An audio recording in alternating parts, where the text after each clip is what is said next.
Hello, എല്ലാവർക്കും നമസ്കാരം. ഇന്നത്തെ വീഡിയോയിൽ ഒരു പ്ലം കേക്കാണ്. ക്രിസ്മസ് ഒക്കെ എത്താറായി, അതുകൊണ്ട് തന്നെ ഒരു എഗ്ലെസ് പ്ലം കേക്കാണ്. ആൽക്കഹോളൊന്നും ചേർക്കാത്ത കേക്ക് എങ്ങനെ ഉണ്ടാക്കാമെന്ന് നോക്കാം. അതിനുവേണ്ടി 1/4 കപ്പ് പഞ്ചസാര ആദ്യം ഒന്ന് ഉരുക്കിയിട്ട് ഒരു കാരമൽ സിറപ്പ് ഉണ്ടാക്കണം. അതിനുവേണ്ടി ഒരു മീഡിയം ഫ്ലെയിമിൽ നമുക്ക് വെച്ച് കൊടുക്കാം. പഞ്ചസാര ജസ്റ്റ് ഒന്ന് സ്പ്രെഡ് ചെയ്ത് കൊടുക്കുക. ഉരുകി തുടങ്ങുമ്പോൾ ഒന്ന് ഇളക്കി കൊടുക്കാം. അത്യാവശ്യം ഉരുകിയതിന് ശേഷം നന്നായിട്ട് തന്നെ ഫ്ലെയിം കുറച്ച് ഏറ്റവും സ്ലോ ഫ്ലെയിമിലേക്ക് മാറ്റണം. ഇപ്പോൾ സ്ലോ ഫ്ലെയിമിലേക്ക് ഈ ഒരു സമയത്ത് മാറ്റി കൊടുക്കണം, അല്ലെങ്കിൽ പെട്ടെന്ന് തന്നെ കരിഞ്ഞു പോവും. ഇത് നന്നായിട്ടൊന്ന് കളർ മാറി വരണം, അപ്പോഴേ നമ്മളെ കേക്കിന് നല്ലൊരു കളർ കിട്ടുള്ളൂ. സ്ലോ ഫ്ലെയിമിൽ വെച്ച് ഇടയ്ക്കൊന്ന് ഇളക്കി കൊടുത്താൽ മതി. ഇപ്പോൾ നന്നായിട്ട് തന്നെ കളർ മാറി വന്നിട്ടുണ്ട്. ഈ സമയത്ത് നമുക്ക് ഇതിലേക്ക് 1/4 കപ്പ് നല്ല ചൂടുവെള്ളം ഒഴിച്ചു കൊടുക്കണം. ഈ ഒരു കാരമൽ സിറപ്പ് ഉണ്ടാക്കാൻ തുടങ്ങുമ്പോൾ തന്നെ ചൂടുവെള്ളം റെഡിയാക്കി വെക്കണം. കുറേശ്ശെയായിട്ട് ഒഴിച്ചു കൊടുക്കുക, പെട്ടെന്ന് തന്നെ ഇങ്ങനെ തെറിച്ച് വരും. അതുകൊണ്ട് കുറേശ്ശെ ഒഴിച്ചു കൊടുത്ത് ഒരു 2-3 മിനിറ്റ് നേരം കൂടി ഒന്ന് തിളപ്പിച്ചതിന് ശേഷം ഓഫ് ചെയ്ത് തണുക്കാനായിട്ട് മാറ്റി വെക്കാം. ഇത് തണുത്ത് വരുമ്പോൾ കുറച്ചും കൂടി ഒന്ന് തിക്കായിട്ട് വരും. ഇനി കുറച്ച് സ്പൈസസും പഞ്ചസാരയും കൂടി ഒന്ന് പൊടിച്ചെടുക്കണം. ചെറിയൊരു കഷ്ണം പട്ട, 2 ഗ്രാമ്പു, ചെറിയൊരു കഷ്ണം ജാതിക്ക, 1/4 കപ്പ് പഞ്ചസാര. ഇതൊരു മിക്സിയുടെ ജാറിലേക്ക് ഇട്ട് നന്നായിട്ട് തന്നെ ഒന്ന് ഫൈൻ പൗഡറായിട്ട് പൊടിച്ചെടുക്കാം. ഡ്രൈ ഇൻഗ്രീഡിയൻസ് ഒന്ന് അരിച്ച് മാറ്റി വെക്കണം. 1/4 കപ്പ് മൈദ, 1/4 ടീസ്പൂണിൻ്റെ പകുതി ഉപ്പ്, 1/2 ടീസ്പൂൺ ബേക്കിംഗ് സോഡ,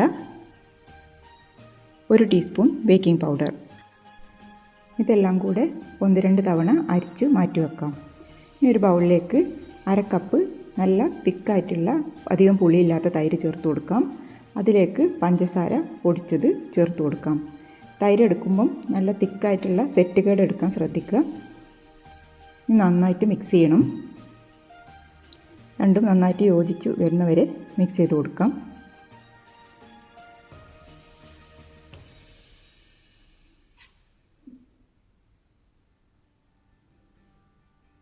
സ്പൈസസിൻ്റെ അളവൊന്നും ഒരിക്കലും കൂടരുത്. കൂടിക്കഴിഞ്ഞാൽ ഒരു കുത്തൽ വരും. അതിലേക്ക് നമുക്ക് മെൽറ്റ് ചെയ്ത ബട്ടർ ഒഴിച്ചു കൊടുക്കാം. ഒരു 100 ഗ്രാം ബട്ടർ മെൽറ്റ് ചെയ്തെടുത്തതാണ്. ചൂടാറിയതിന് ശേഷം മാത്രം ചേർത്ത് കൊടുക്കുക. നേരത്തെ തന്നെ മെൽറ്റ് ചെയ്ത് വെക്കാൻ ശ്രദ്ധിക്കുക. മൈക്രോവേവ് ചെയ്തെടുക്കാം, അല്ലെങ്കിൽ അടുപ്പത്ത് വെച്ച് ചെറിയ ഫ്ലെയിമിൽ ഉരുക്കിയെടുക്കാം. ഇത് നന്നായിട്ട് തന്നെ മിക്സ് ചെയ്യണം. രണ്ടും കൂടെ നന്നായിട്ട് മിക്സ് ചെയ്തതിന് ശേഷം നമുക്ക് നേരത്തെ തയ്യാറാക്കി വെച്ചിട്ടുള്ള ഷുഗർ സിറപ്പ് ചേർത്ത് കൊടുക്കാം. നമ്മൾ കാരമലൈസ് ചെയ്ത് വെച്ചിട്ടുള്ള ഷുഗർ സിറപ്പാണ്. അത് നന്നായിട്ട് ചൂടാറിയിട്ടുണ്ട്. അത് ചേർത്ത് കൊടുത്ത് വീണ്ടും മിക്സ് ചെയ്യാം. ബട്ടറിന് പകരം റിഫൈൻഡ് ഓയിൽ വേണമെങ്കിലും ചേർക്കാം. ഏതെങ്കിലും റിഫൈൻഡ് ഓയിൽ 1/2 കപ്പ് ചേർത്താൽ മതി. ഇത് നന്നായിട്ട് മിക്സ് ചെയ്തതിന് ശേഷം 1 ടീസ്പൂൺ വാനില എസൻസ് ചേർത്ത് കൊടുക്കണം. വാനില എസൻസ് കൂടെ ചേർത്ത് കൊടുത്തിട്ടുണ്ട്. ഇനി വീണ്ടും നന്നായിട്ട് ഒന്നും കൂടെ മിക്സ് ചെയ്യാം. ബീറ്ററിൻ്റെ ഒന്നും ആവശ്യമില്ല. ഇതേപോലത്തെ വയർ വിസ്ക് വെച്ചോ അല്ലെങ്കിൽ സ്പൂൺ വെച്ചോ ഒക്കെ നമുക്ക് മിക്സ് ചെയ്തിട്ട് കേക്ക് ഉണ്ടാക്കിയെടുക്കാൻ പറ്റും. നന്നായിട്ട് മിക്സ് ചെയ്യണമെന്ന് മാത്രം. അതിലേക്ക് അരിച്ച് വെച്ചിട്ടുള്ള മൈദ 1-2 തവണയായിട്ട് ചേർത്ത് കൊടുക്കാം. ആദ്യം ഇട്ട ബാച്ച് നന്നായിട്ട് തന്നെ മിക്സ് ആയതിന് ശേഷം അടുത്തത് ഇട്ട് കൊടുക്കുക.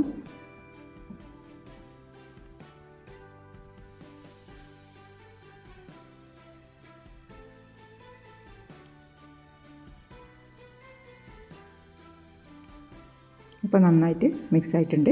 ഇനി ബാക്കി കൂടെ ചേർത്ത് കൊടുക്കാം. ഇത് കുറച്ചൊരു തിക്കായിട്ടുള്ളൊരു ബാറ്ററാണ് ഉണ്ടാവുക. നമ്മളിതിൽ പാലൊന്നും ചേർക്കുന്നില്ല. നന്നായിട്ട് തന്നെ മിക്സ് ചെയ്ത് കൊടുക്കാം.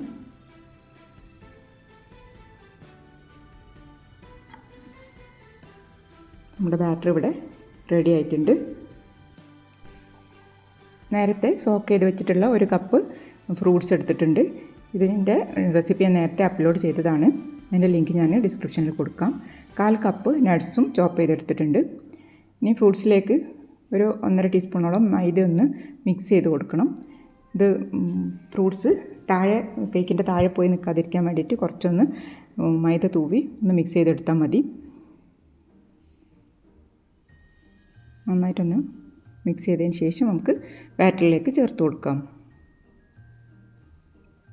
ഫ്രൂട്ട് ജ്യൂസിൽ കുക്ക് ചെയ്തുണ്ടാക്കിയെടുത്തിട്ടുള്ള ഫ്രൂട്ട് മിക്സാണിത്. അതുകൊണ്ട് തന്നെ ഒരുപാട് കാലത്ത് കേടുകൂടാതെ നമുക്ക് ഫ്രിഡ്ജിൽ സൂക്ഷിക്കാൻ പറ്റും. അതുകൊണ്ട് തന്നെ ആൽക്കഹോളൊന്നും ചേർത്തിട്ടില്ല. ഒരുപാട് കാലം, ഒരു കൊല്ലത്തോളമൊക്കെ വെച്ചാലും ഒന്നും ആവാണ്ട് തന്നെ ഇരിക്കും. നല്ല ടേസ്റ്റിയാണ്. Ginger peel, orange peel, tutti Frooti അങ്ങനത്തെ എല്ലാ സാധനങ്ങളും ചേർത്തിട്ടാണ് ഇത് ഉണ്ടാക്കിയത്. ഡീറ്റെയിൽ ആയിട്ട് തന്നെ ഞാൻ റെസിപ്പി ചെയ്തിട്ടുണ്ട്, അത് കണ്ടു നോക്കിയാൽ മതി. നട്ട്സിലും ഞാൻ കുറച്ച് മൈദ തൂവി കൊടുത്തിട്ടുണ്ട്. ഇതൊന്ന് ഫോൾഡ് ചെയ്തെടുക്കാം.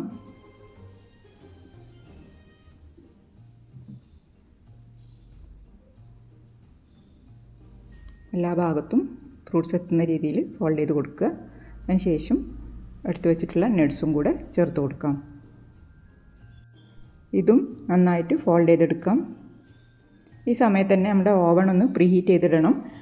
180 ഡിഗ്രിയിൽ 10 മിനിറ്റ് ഓവൺ പ്രീഹീറ്റ് ചെയ്തതിന് ശേഷമാണ് നമ്മളിത് ഓവണിലേക്ക് മാറ്റുക. ഞാനിതൊരു പേപ്പർ മോൾഡിലാണ് സെറ്റ് ചെയ്യുന്നത്.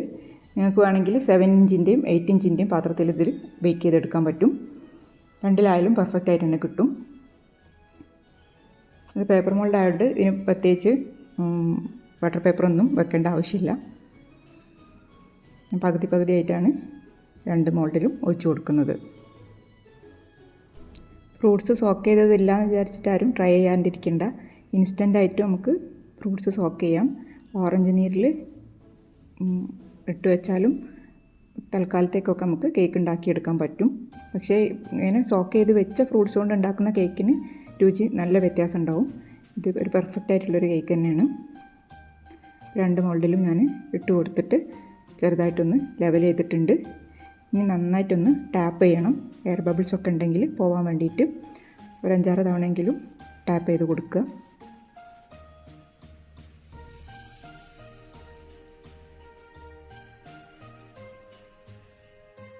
ടാപ്പ് ചെയ്ത് കൊടുത്തതിന് ശേഷം നമുക്ക് കുറച്ചും കൂടെ നട്ട്സ് മേലെ ഇട്ട് കൊടുക്കാം.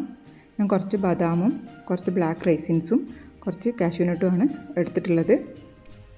ഇഷ്ടമുള്ള നട്ട്സൊക്കെ ചേർത്ത് കൊടുക്കാം. വാൾനട്ടോ അങ്ങനെയൊക്കെ വേണമെങ്കിലും നമുക്ക് ചേർത്ത് കൊടുക്കാം. നമ്മുടെ മിക്സ് ഇവിടെ റെഡി ആയിട്ടുണ്ട്. ഇനി നമുക്കിത് ഓവണിലേക്ക് മാറ്റാം. 180 ഡിഗ്രിയിൽ പ്രീഹീറ്റ് ചെയ്ത ഓവണിൽ ഒരു 35 മിനിറ്റ് സമയമാണ് ഞാൻ കൊടുക്കുന്നത്. ഓരോരുത്തരുടെ ഓവണിനനുസരിച്ച് സമയം കുറച്ച് അങ്ങോട്ടും ഇങ്ങോട്ടുമൊക്കെ വ്യത്യാസം ഉണ്ടാവും. 35 മിനിറ്റ് സമയമായി. ഞാൻ ഓവൺ ഓഫാക്കാൻ പോവുകയാണ്. ഇനി നമുക്കിത് പുറത്തെടുക്കാം. അപ്പോൾ പുറത്തെടുത്തതിന് ശേഷം നന്നായിട്ട് തണുത്തിട്ടുണ്ട്. ഇനി നമുക്കിത് ഡിമോൾഡ് ചെയ്യാം. നല്ല പെർഫെക്റ്റ് ആയിട്ട് തന്നെ വന്നിട്ടുണ്ട്. ഇത് പേപ്പറിൻ്റെ മോൾഡ് ആയതുകൊണ്ട് തന്നെ ഡിമോൾഡിങ് നല്ല ഈസിയാണ്. ഈ ഒരു കേക്ക് ഉണ്ടാക്കാൻ ഓവൺ വേണമെന്നൊരു നിർബന്ധമില്ല. കുക്കറിൽ ചെയ്യാം, അല്ലെങ്കിൽ വലിയ പാത്രത്തിലേക്ക് കേക്ക് ടിൻ ഇറക്കി വെച്ച് നല്ല മൂടി വെച്ചിട്ടും സ്ലോ ഫ്ലെയിമിലും ചെയ്തെടുക്കാം. 35 മിനിറ്റ് എന്നുള്ളത് 40-45 മിനിറ്റൊക്കെ സമയമെടുക്കും.